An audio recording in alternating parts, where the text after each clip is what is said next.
Imagine this, you're scrolling late at night, doom swiping through real estate TikToks and Reddit threads, and every third post is the same story.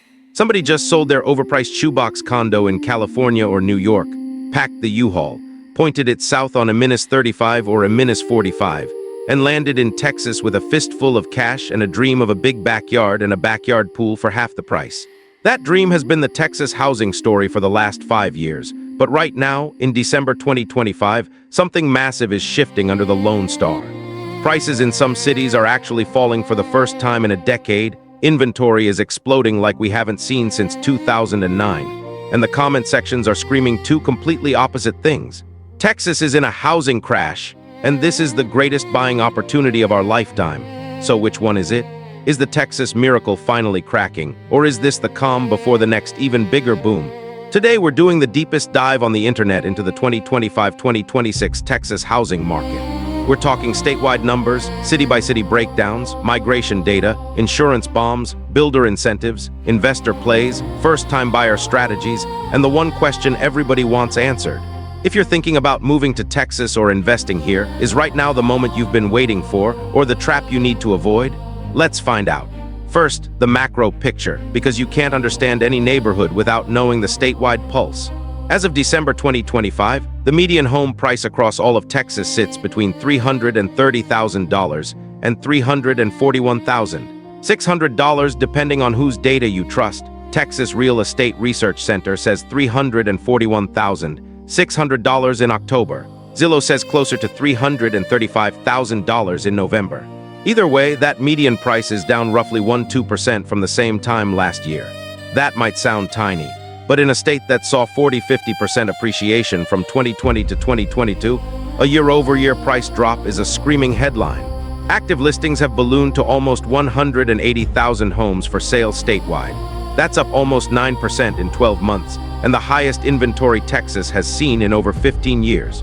Months of supply now sits at 5.5 to 6 months, which officially flips the market from seller's market to balanced or buyer leaning almost everywhere outside a couple of tiny pockets. Homes are taking 74 days on average to sell. That's 2 weeks longer than last year, and price cuts are everywhere.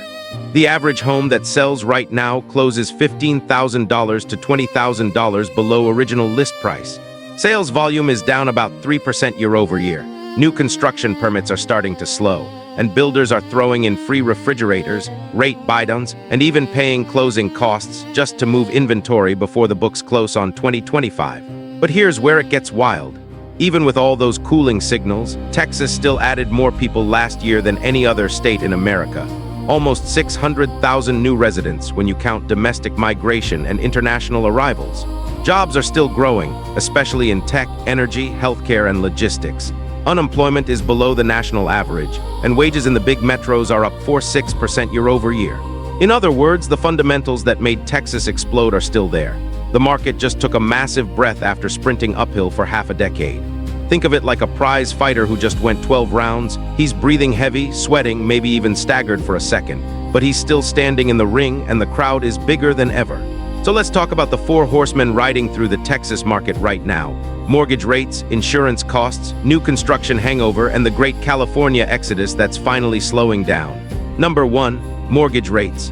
The 30-year fixed is bouncing between 6.3% and 6.8% as we speak. That's down from the 8% peak in late 2023, but still double what people were borrowing at in 2021. That single fact has locked millions of Texans into their current homes with 3% mortgages, killing move-up demand and choking the listing pipeline for years. The silver lining. Every single forecast from Fannie Mae, MBA, and Wells Fargo says rates drop into the high fives by the end of 2026, and possibly the low fives by 2027 if the Fed keeps cutting. When that happens, the lock-in effect breaks and we get a tsunami of new listings, which could push prices down further, or a tsunami of new buyers, which could push prices right back up. Nobody knows which wave hits first. Number 2, property insurance. This is the silent killer nobody saw coming 5 years ago. After the 2021 winter storm Uri and a string of hurricanes and hail events, Texas home insurance premiums have doubled or tripled in many areas. The average annual policy is now $4,000 to $6,000, and in coastal counties or hail alleys north of Dallas, it can easily top $10,000 a year.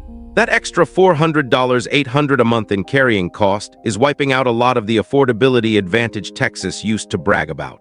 Buyers who run the numbers on a $400,000 house at 6.5% with 8% property taxes and sky-high insurance are walking away stunned that the payment is basically the same as staying in Denver or Atlanta. Builders and sellers are starting to eat part of that cost with 1 or 2 year insurance buy-downs, but it's a band-aid on a bullet wound. Number 3, the new construction hangover. From 2021 to 2024, Texas builders went absolutely berserk, especially in the Big Four metros. D.R. Horton, Lennar, and Pult built entire zip codes from scratch. Now a lot of those subdivisions are sitting with rows of empty spec homes, while the builders slash prices and pay realtor bonuses to move them before interest carry eats their profits. In some parts of Katy west of Houston or Selena north of Dallas, you can buy a brand new 2025 built home for less than the identical model sold for in 2023. That's never happened before in Texas history. Number 4, the California pipeline is slowing. For years, 80,000, 100,000 Californians a year were showing up with briefcases full of equity. That number peaked in 2021-2022 and has dropped by almost 40% as remote work policies ended and California prices finally stopped climbing. The new arrivals now are more likely to come from Illinois, New York, Florida, and even overseas. But the sheer volume of 6- and 7-figure equity checks walking through open houses isn't what it used to be. Now let's leave the big picture and drop into the actual cities, because saying Texas housing market is like saying American weather. It's meaningless until you name the city. Start with Austin, because Austin is the cautionary tale everybody loves to hate watch. From 2019 to 2022, Austin was the hottest housing market on planet Earth. Median price doubled from $350,000 to over $700,000 in some months. Homes got 50 offers in a weekend. People were waiving appraisals and inspections like it was free candy. Then reality showed up. As of December 2025, the median home price in the Austin metro is hovering right around $415,000 to $430,000. That's down 35% from last year and down almost 25% from the spring 2022 peak. Inventory is the highest it's been since 2011. Some neighborhoods have 9-12 months of supply, and new construction neighborhoods on the eastern edge are offering $50,000, $100,000 in incentives. Tesla's Cybertruck plant and Samsung's chip fab are still hiring, but return-to-office mandates from Apple, Google, and Meta sent thousands of remote workers packing back to the coasts. The result? You can finally buy a house in $78,702 or $78,704 without selling your kidney. But sellers who bought at the top are underwater or breaking even after commissions. If you're a buyer who can stomach the high property taxes and insurance, Austin in 2026 could be the deal of the decade. If you're a homeowner who needs to sell soon, it's going to hurt. Next, Dallas-Fort Worth. DFW is the 800-pound gorilla, 8 million people and growing faster than almost any metro in America. Median price sits around $386,000 to $395,000, down slightly year over year. But here's the crazy part. Inside the city of Dallas proper, Zillow shows typical home values at $315,000, down almost 5%. Meanwhile, the northern suburbs like Frisco, Prosper, and Selena are still seeing low inventory and prices holding or even inching up, because that's where the $600,000, $2 million move-up buyers want to be. DFW has the most active listings in the state, over 45,000 homes on the market right now, and new home starts are finally slowing after years of frenzy. Toyota, Liberty Mutual, Charles Schwab, and dozens of other Fortune 500s keep announcing expansions, so the job machine isn't stopping. Bottom line, if you want urban or close-in, you have leverage.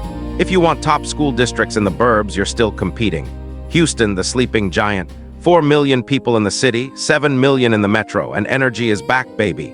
With oil above $70 and LNG exports booming, the Port of Houston breaking records, and the medical center hiring like crazy, Houston never really went insane like Austin and Dallas did. Median price is $335,000, $345,000, basically flat for 3 years. Inventory is high, especially in the new master plan communities west and north, but demand is steady because Houston is still stupidly affordable compared to the coasts. The big risk here is flood zones and insurance. Some zip codes saw 100-200% insurance spikes after Beryl and other storms. If you stick to high ground and newer construction, Houston in 2026 could be the most undervalued big city in America. San Antonio, the steady Eddie. Military bases, tourism, and now a growing tech scene with companies like Rackspace and Jungle Disk. Median price $290,000, $305,000, one of the cheapest big cities left. Inventory is up, sales are flat, but population growth keeps chugging along. If you want the cheapest payment in Texas with decent schools and no crazy weather swings, San Antonio is quietly winning. Smaller markets worth shouting out real quick. College Station is on fire because of Texas A&M expansion. Median price pushing $400,000 and still climbing. San Marcos and New Braunfels between Austin and San Antonio are getting crushed with commuter buyers. Prices up 5–8% this year. East Texas like Tyler and Longview are seeing spillover from DFW buyers looking for land. Prices up double digits. West Texas oil towns like Midland and Odessa are in another boom-bust cycle tied to $80 oil. If you're brave and love dust, there's money to be made. Now let's talk predictions, because everybody wants to know where this train is headed in 2026 and 2027. Most mainstream forecasts, Texas Real Estate Research Center, Zillow, Redfin, Norada, agree on three things. 1. Home price growth statewide will be 1.3% in 2026, way below the long-term average.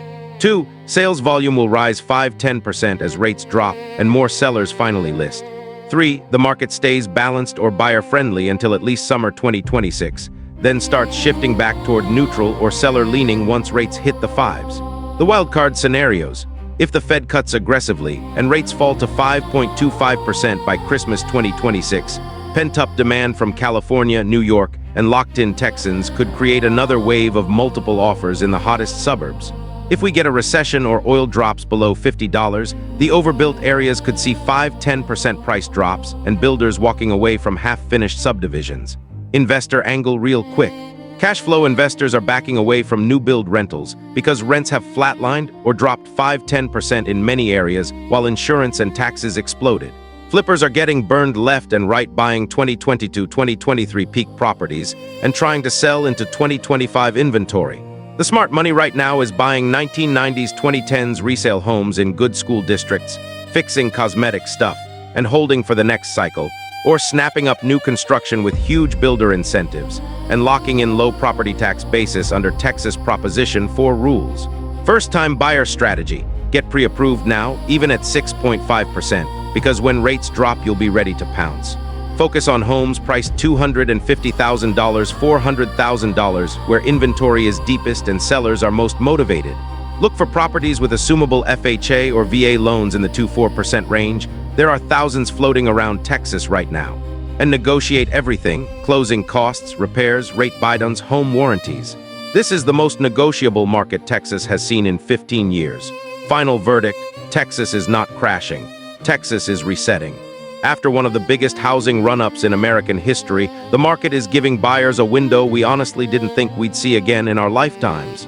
If you've been waiting for prices to cool, inventory to rise, and sellers to sweat a little, congratulations, your moment is here.